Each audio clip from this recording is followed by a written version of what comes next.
অবস্থা, কিচ্ছু নাই, সব পুড়ে শেষ হয়ে গেছে। খাওয়ার একটা চাল মাল কিচ্ছু নাই, সব পুড়ে শেষ হয়ে গেছে।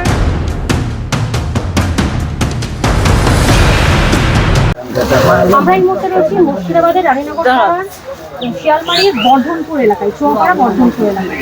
এবং এখানে যে মর্মান্তিক ঘটনা ঘটেছে, কিছুক্ষণ আগে শর্ট সার্কিটের কারণে এখানে দুটো বাড়ি পুড়ে ছাড়খার হয়ে গেছে এবং যেখানে প্রায় 7 জন মতো সদস্য ছিল।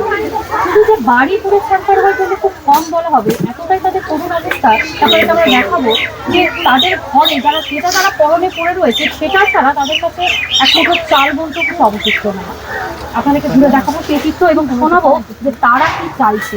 এবং ওনারা দাবি করছেন যে যিনি বিধায়ক ছিলেন, এখন বর্তমানে তিনি রানীনগরের প্রার্থী, তিনি তাদের পাশে দাঁড়াবেন এবং এই কামনায় তারা ঘুরে দেখায় আপনাদেরকে সেই চিত্র।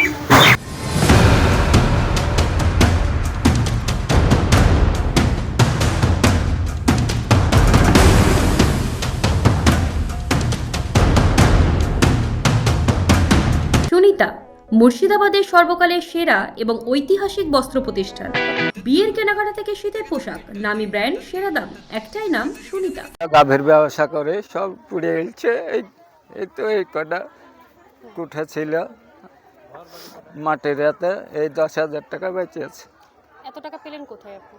আমি গাভীর ব্যবসা করে দুধ বেচি, সমিতিতে দুধ দিই, আমি গুছালছি, জমিও খানিক বেঁচে আছে।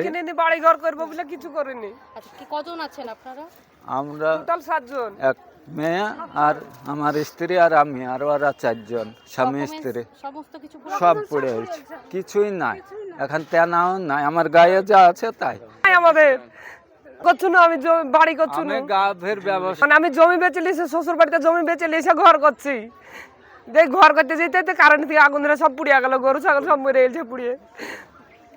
সবকিছু ছিল, খাট মাঠ সবকিছু ছিল, টাকা পয়সা, চাল গম ধান সবই ছিল, সোনা দানা সবই ছিল, জমি দলিল টলিল যা ছিল সব পুড়িয়ে গেছে,